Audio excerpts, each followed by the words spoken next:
Again, welcome to everyone.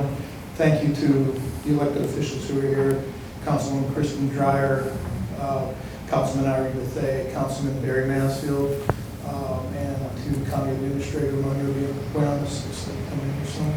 And thanks to all of you for joining us. Welcome, Joe. Thank you. And thank you, everybody, for taking the evening to do some nerdy stuff on taxes. I'll try to make it fun. My name's Joe Minicozzi. I'm from Asheville, North Carolina. I've actually lived and practiced in Florida. I worked in the city of West Palm Beach government for about 5 years as a zoning administrator, and I went to University of Miami for architecture school way back when we had a productive football team. Those were the days. And speaking of DNA, whenever I talk to cities and communities, one of the things I try to put it in perspective, I'm going to dump through a bunch of information. I'll give you all a PDF copy of this show, and it's also recorded back there. So there's plenty of documentation here that y'all can take away. But if there's one lesson that I could give you, is understand the DNA of your community, kind of the way that you understand the DNA of yourself or myself. This is how I started life when I had hair, and this is my trajectory. So I'm going to be my grandfather, whether I like it or not. There's not a lot of things I can change on that path, and you all know this with your families, or more importantly, again, when I had hair, my dad. So I'm genetically Italian. I can't change that. You'll see how much I wave my hands when I talk. But our family also suffers from a genetic predisposition to heart disease. So that's something I have to be aware of and plan for, right? So as you look at Ocala in the future, who's your grandparent, who's your grandmother or grandfather? What model do you have, good and bad, right? So in Asheville, we talk a lot about Atlanta. We're nowhere near the scale of Atlanta, but we're very concerned about Atlanta's heart attacks. We don't want them to happen in Asheville. So those are things just to be mindful of. So that's, if there's one takeaway, just have that in your mind. Like, who are we looking at? What other communities do you go to? You all have told me about plenty of trips that you all have taken to other places, and it's not going to be perfect. There's not going to be one model, but you can learn from a lot of communities. So Asheville, who's been to Asheville? Oh, wow. Okay, so this is Asheville in the 1980s. Did y'all visit that Asheville? Totally boarded up. We were the second largest city in North Carolina, and we went, in the Depression, we achieved the highest debt per capita of the entire United States, and we essentially mothballed. This is the 1990s Asheville. That's a 1996 Chevy Celebrity right there. And this attitude that we had in our community is that we weren't urban, we weren't city people, we weren't New Orleans or Charleston or anything like that. We're rural mountain people. And we basically avoided fixing our city because of it. I ended up working for this guy's company. This is Julian Price. Julian started a for-profit real estate development company, and what we started doing with his wealth basically was investing in buildings and starting businesses. So we started the first vegetarian restaurant, the Laughing Seed, the Orange Peel as a nightclub, but mostly it was about making housing happen downtown. So this is a building, the old Asheville Hotel, that we basically peeled the skin off and made apartments. So these are 400 to 500 square foot apartments. Let me ask you a market question. Who in this room would live in a 400 to 500 square foot apartment? Show of hands. Okay, let me change the question. Who in this room has lived in a 400 to 500 square foot apartment? Like that's basically what we did. We went to the banks, and the banks are just like, no one wants a 400 to 500 square foot apartment. It's like, well, that's because you don't want a 400 to 500 square foot apartment. But there are plenty of people in Asheville that wanted this opportunity. Incidentally, we had to walk away from the bank and do this ourselves because the banks wouldn't finance it. This was 99% leased up before we opened the doors. And we proved that you could actually have people living downtown, which was kind of surprising. And we found ourselves having these conversations with people about the data. Like, what's the information that's out there? What kind of biases do people have before they even look at information? And are they putting that on the table? Are they even being honest about it? So I bring that up because we're a business having to do that. We're real estate developers. But if you look up the word incorporate in the Oxford American Dictionary, it says to constitute a company, a city, or other organization as a legal corporation. So by law, we're real estate developers, which are a business, but so is the city, right? So is the county. The county's incorporated, the state of Florida is incorporated, and the United States is incorporated. Joe Biden said this on the Stephen Colbert Show in 2016, and I'm such a nerd, I actually looked this up, but here it is. The United States is the largest corporation in the world. This is the US code that lists us as such. So this is how our government operates. It has to have, and we're not saying it's a capitalist corporation, it's a social corporation. We're all in it together. Your real estate would be worth nothing until the city runs a pipe in a street to it, right? So there's a cooperative agreement there. Are you paying your way in the land development pattern that you have? So in my community is $14 billion worth of taxable value, with a B. So that's 7 times the value of Ted Turner. Does Ted Turner just look at Facebook and make decisions, or is Ted Turner looking at data, right? In my community, it's all about whatever thing is swinging in the wind in Facebook. But we put this out there because we want our community to make more serious decisions about stuff. So my city, oh, by the way, our state of North Carolina has made it illegal for the city of Asheville. Only the city of Asheville is not allowed to annex land until 2026. They put that law in place in 2010. So those acres are all that we have. That's it. That's our farm. Or if, to look at our corporation, that's our business, right? That's the land that we have. So if you talk to farmers, farmers all talk in economic terms. What's the crop yield per acre, the labor per acre? It's a cash flow before they even turn the soil. So let's look at a crop. This is one of our buildings. The city did the streetscape project, so thank you, city, for the garbage can, the bike rack, 2 benches, and a street tree. That's super awesome. People actually accused us of being subsidized, which is hilarious. It's like, okay, fine. Yeah, we didn't pay for it, the city did it, even though the whole entire world can walk on that sidewalk. But we put in retail, office, and residential. So we took the taxable value from this old JCPenney's department store from $300,000 to $11 million. So what the community gets is 3,500% more taxes. Wouldn't you like that? Does your 401k plan grow by 3,500%? Like, this is about building community wealth. Go out and buy 3,500% more garbage cans. We don't care. You know, and it's just about putting that out there because of the biases that people have about real estate. Another bias was people would say, well, that's $11 million. We've got this Walmart at $20 million. So if you just look at those two numbers, yes, 20 is almost double 11, right? But it took 34 acres of our farm, of our community, to make that Walmart happen versus our 0.2 acres. That's an apples to oranges argument if you're just using the gross number. Do it on a per acre basis, and we're producing 100 times more property taxes, double the sales taxes. Who would have thought that a furniture store, a tattoo shop, and a beauty salon is double the productivity of a Walmart in retail sales? But that's the math, right? Residents and jobs. So when you stack it up, why would you do the thing on the right if you can get away with doing the thing on the left? This isn't to vilify Walmart. This is to understand how to take advantage of and exploit your tax system, right? We're paying more because we live there. So I want you to realize I'm just blasting through some information. This isn't complex math. I don't have a finance degree. I'm trained as an architect. I like to draw pictures. You know, this is about looking at math simply to understand things. And we already do this. Imagine if we were to sit out in this lobby over here and talk about cars, and I said my truck gets 650 miles per tank. You understand how silly that sounds, right? All tanks are different sizes. You're going to say, Joe, that's crazy. We say miles per gallon, right? Miles per gallon, the numbers change, and we shall be driving BMW Asettas at 70 miles per gallon. Sorry to the Prius people, but that's more efficient, right? So if we understand efficiency on a gallon of gas, some $3 to $4 commodity, why aren't we doing this with real estate? Just a question, right? So when we stack up our data, this is a spreadsheet, a bar chart we made of 60 different cities. For every dollar of taxes somebody in county single family is paying to the county, their cousin inside the city in single family is paying about 5 times that to the same county.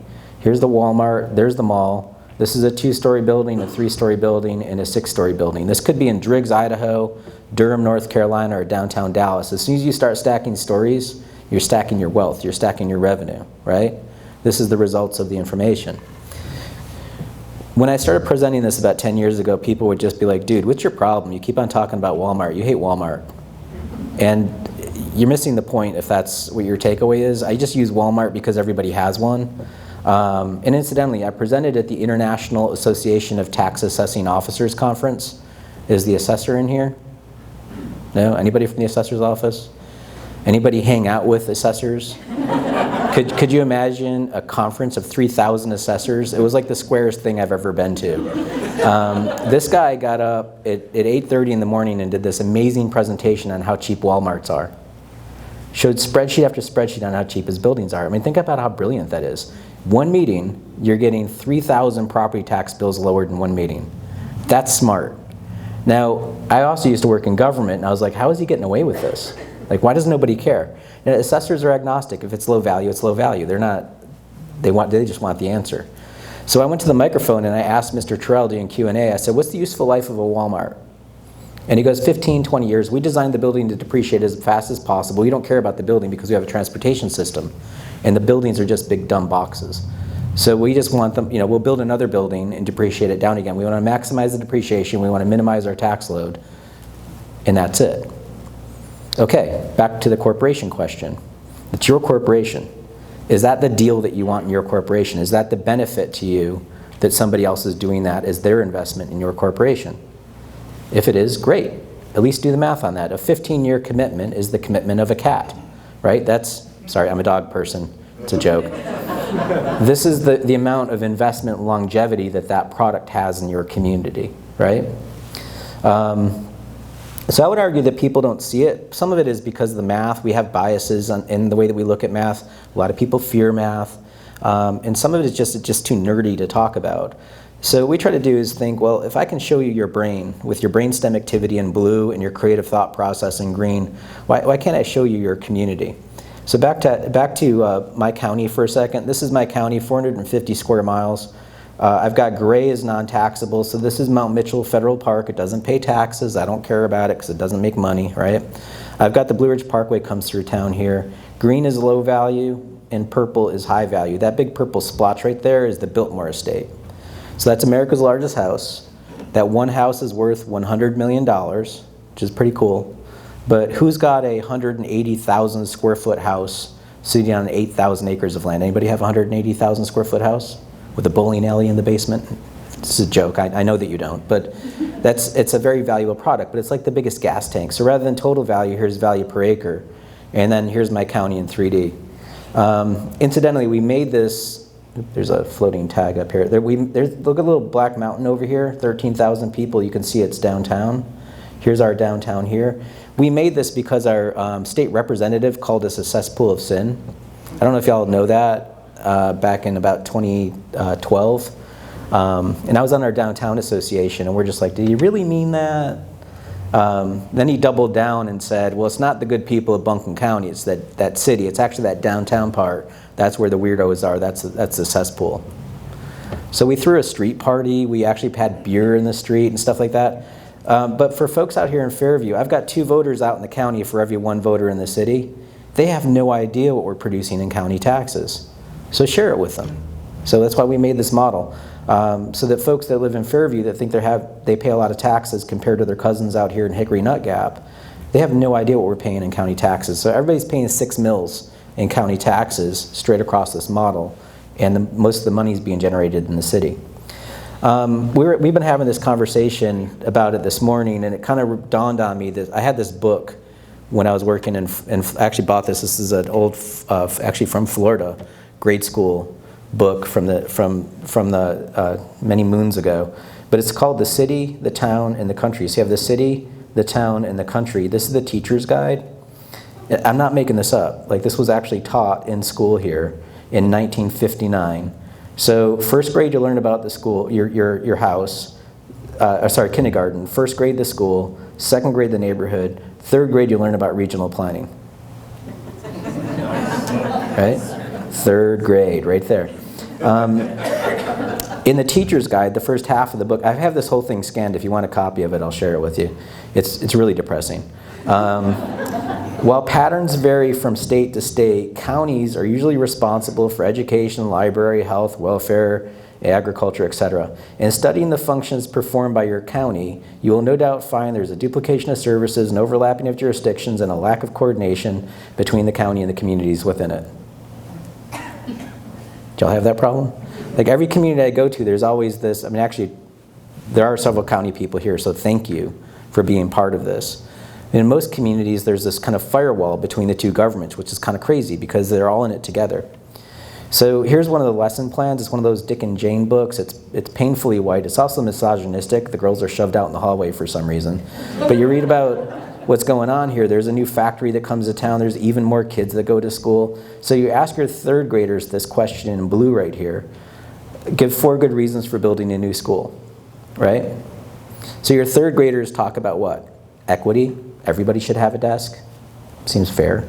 Get another teacher so that you can split the class in 2 and downscale the class. But over here, read about this. You see Mr. Canfield didn't want a new school. He said, our taxes are too high. If we build a new school, we'll need more teachers and everything else. We'll have to pay still higher taxes. That is indeed true. If you buy something, it costs money. So you ask your third graders, why would some people be against paying higher taxes? And your third graders have a conversation about cost and need and how to make this all work out. This is civics, folks.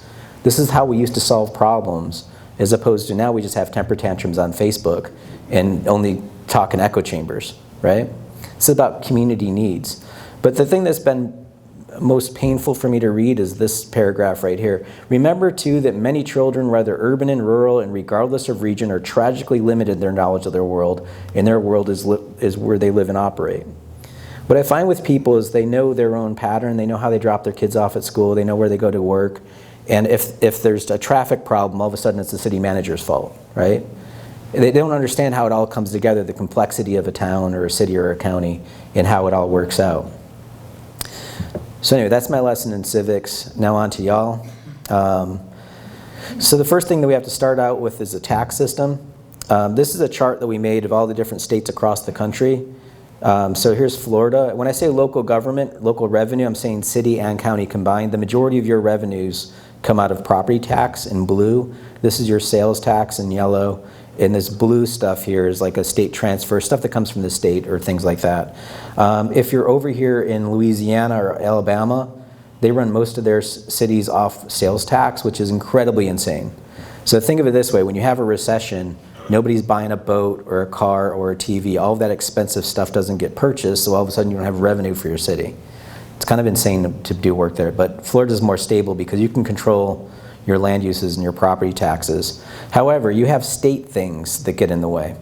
So this is my state system. We have market value equals taxable value. There's a couple of exemptions if you're a disabled veteran or something like that.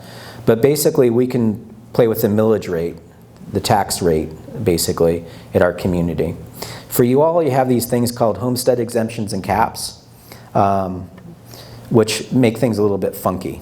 So here's how that works. So right out the door, if we take $300,000 of commercial and $300,000 of residential, you get an exemption for a resident.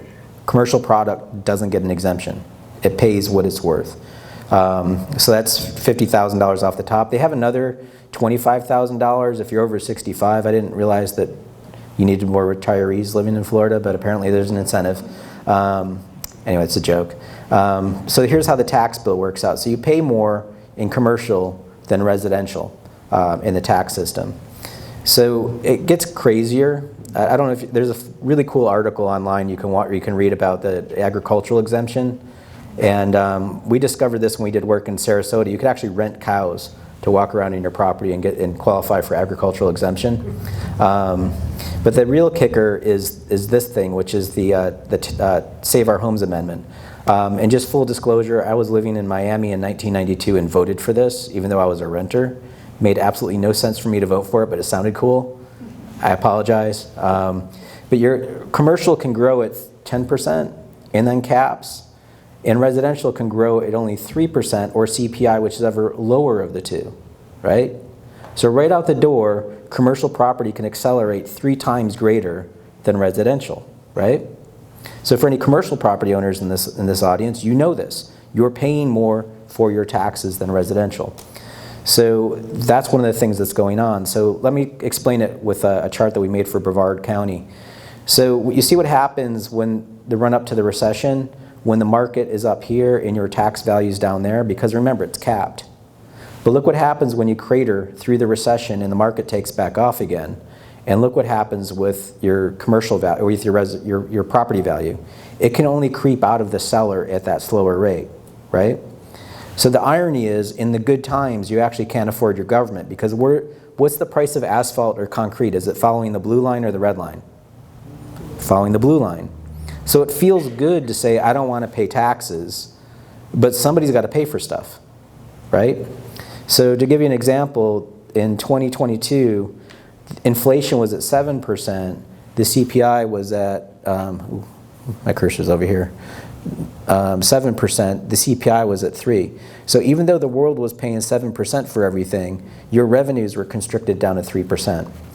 So basically this is what your revenue stream was in. Meanwhile, this is the cost of asphalt from FDOT, Florida Department of Transportation. Over the last 10 years, it's been at 5%, which is way more than 3% or CPI.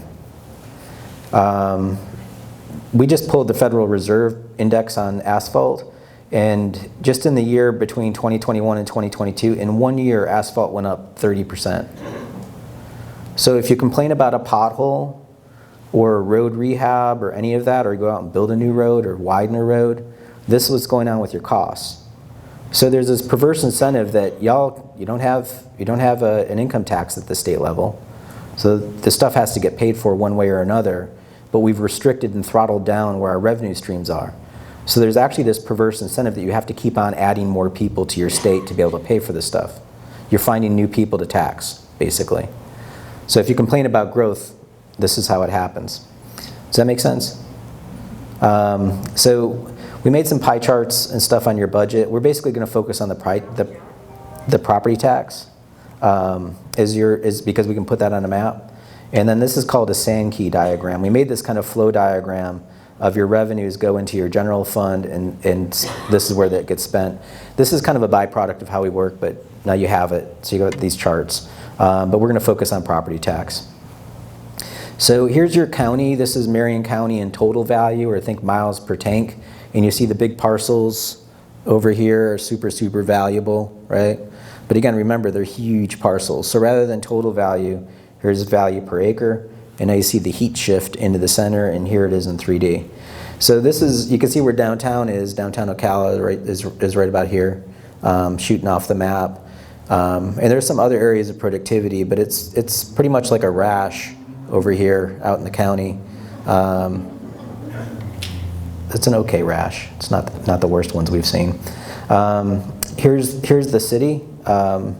Looking at the city, kind of annexed its way down and around the airport over here. This is the airport right there.